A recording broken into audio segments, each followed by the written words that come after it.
Salut les investisseurs, dans cette vidéo, on va analyser les résultats du troisième trimestre fiscal 2025 pour un concurrent de Vicat qui opère en Inde qui s'appelle Ultratech Cement.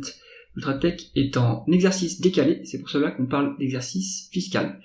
Avant de commencer, je vous rappelle que si vous souhaitez demander des analyses d'actions, vous pouvez le faire en rejoignant le canal Telegram dont le lien se trouve dans le commentaire épinglé de cette vidéo. Et pensez à vous abonner à la chaîne si vous aimez ce genre de contenu. Allez, on commence tout de suite. Ultratech Cement a présenté ses résultats du troisième trimestre de l'année fiscale 2025 le 23 janvier 2025. Ultratech est devenu le principal fournisseur de ciment pour le métro d'Ahmedabad-Gandhinagar, renforçant ainsi sa position sur le marché. Donc en Inde, on garde en tête qu'il y a beaucoup de plans d'infrastructure et par exemple des métros, et ça c'est pas mal, ces contrats, ça permet d'avoir de la visibilité sur la production et avoir un carnet de commandes plutôt rempli. On continue. Les ventes domestiques ont grimpé de 10,5% en glissement annuel et de 9% d'un trimestre à l'autre, indiquant une forte demande locale. L'EBITDA opérationnel par tonne a atteint 964 roupies indiennes, marquant une augmentation de 232 roupies indiennes comparé au trimestre précédent, ce qui témoigne d'une amélioration de l'efficience opérationnelle. L'acquisition d'India Cements Limited, ICIM, a permis d'ajouter une capacité de production de 14,45 tonnes métriques par année et Ultratech a également pris une participation dans Star Cement Limited. On est sur un marché qui est encore très éclaté, donc on va pouvoir le consolider en rachetant des cimenteries ou en prenant des participations dans des entreprises cimentières qui ont plusieurs cimenteries par exemple. Donc ça permet de consolider ou augmenter les parts de marché, ce qui est intéressant pour ce genre d'acteurs. Les revenus consolidés ont légèrement augmenté de 3% par rapport à l'année précédente, mais l'EBITDA consolidé a diminué de 8% et le bénéfice net après impôt a chuté de 17%. Une baisse des coûts des matières premières et de la logistique ainsi que ceux du carburant et de l'énergie a été observée, ce qui pourrait être positif pour la rentabilité future. Donc il y a eu une dégradation de l'EBITDA consolidé, mais je pense qu'ils incluent des éléments qui sont pas réellement des dépenses opérationnelles, parce que plus haut on a vu que l'efficacité opérationnelle, donc l'EBITDA opérationnel par tonne, lui a augmenté, donc il y a un EBITDA non opérationnel, donc là il faut quand même aller creuser dans le compte de résultats pour voir la différence. Gardons en tête, faisons confiance au management, si on peut faire confiance, sur l'augmentation de l'EBITDA opérationnel, pour se dire qu'il y a quand même une amélioration de l'efficience. Surtout qu'ils disent que les coûts des matières premières ont baissé et que les coûts des carburants et de l'énergie ont aussi baissé. Donc normalement ça augmente la rentabilité opérationnelle. Ultratech prévoit d'accroître sa capacité de production de ciment à 209,3 tonnes métriques par année d'ici l'année fiscale 2025 en Inde. Donc ça, globalement, c'est intéressant, il y a toujours de la croissance. Et on continue à investir pour alimenter cette croissance. Alors maintenant, voici ce que dit le management d'Ultratech pour ce qui est des deux zones dans lesquelles opère Vicat via sa filiale Bharati Cement.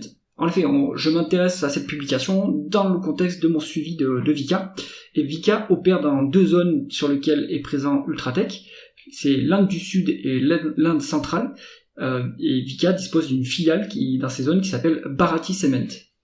Alors, le sud de l'Inde a actuellement une capacité de production de ciment de 26,15 tonnes métriques par année, qui devrait croître à 49,85 tonnes métriques par année grâce aux acquisitions récentes et aux projets futurs, notamment à Karur, Arakonam et APCW.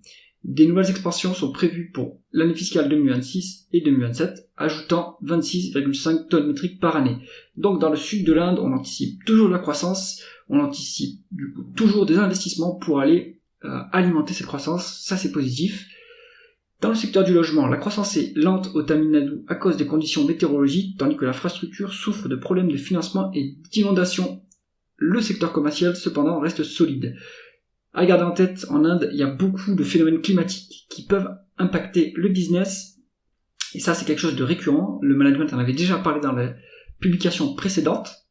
C'est aussi quelque chose qui se produit par exemple aux États-Unis près du golfe du Mexique. On a souvent des cyclones et ça peut impacter les publications. Donc à garder en tête, on est quand même sur un métier qui est cyclique et qui va dépendre aussi des conditions météorologiques qui peuvent dégrader un trimestre.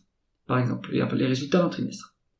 On continue. En région centrale, des projets d'expansion comme à Mehar et Nathdwara renforcent la capacité et montrent une stratégie d'expansion continue.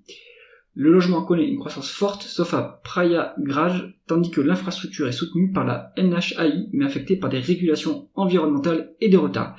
La NHAI, c'est l'autorité en charge de la construction des routes en Inde. Le secteur commercial montre une croissance générale. Ce qu'on voit donc, c'est que il y a quand même une croissance contrastée. Donc dans ces deux zones, il y a la croissance, mais elle est un peu contrastée. Donc Ultratech découpe en plusieurs secteurs les publications et ses segments d'activité. Donc pour les deux zones, le commercial progresse, ça c'est bon. L'infrastructure ralentit un petit peu, ainsi que le logement. Bon, c'est quand même, à mon avis, c'est potentiellement des impacts temporaires.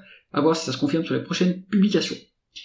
Le management reste confiant dans la capacité de l'entreprise à croître sur les prochaines années, et donc ça c'est positif pour Vicat dans cette zone. Donc conclusion de l'analyse sur la publication d'Ultratech, ça reste positif. On est toutefois sur un marché qui est en forte croissance, donc ça c'est plutôt bon, mais un marché qui est en surcapacité, ce qui est un peu spécifique à l'Inde, puisque on a beaucoup de croissance, on a une forte demande.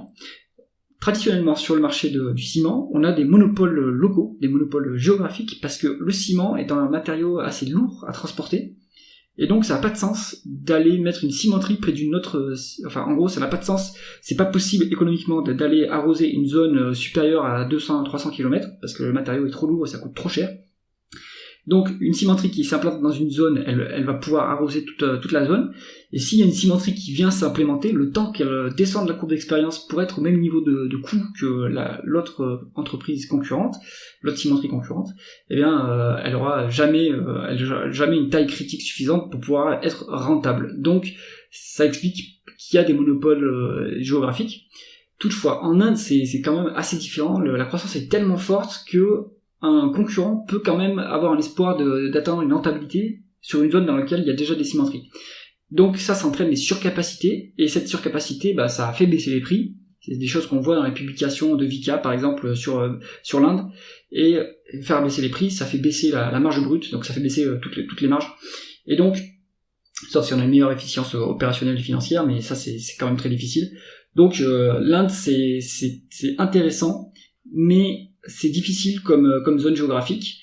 Le but, ça va être pour les acteurs en place d'essayer de descendre le plus rapidement possible la courbe d'expérience, et si ça se fait pas organiquement, ça pourra se faire via des acquisitions, en rachetant des concurrents ou en prenant des participations. Donc c'est par exemple ce que fait Ultratech Cement, on l'a vu dans cette publication.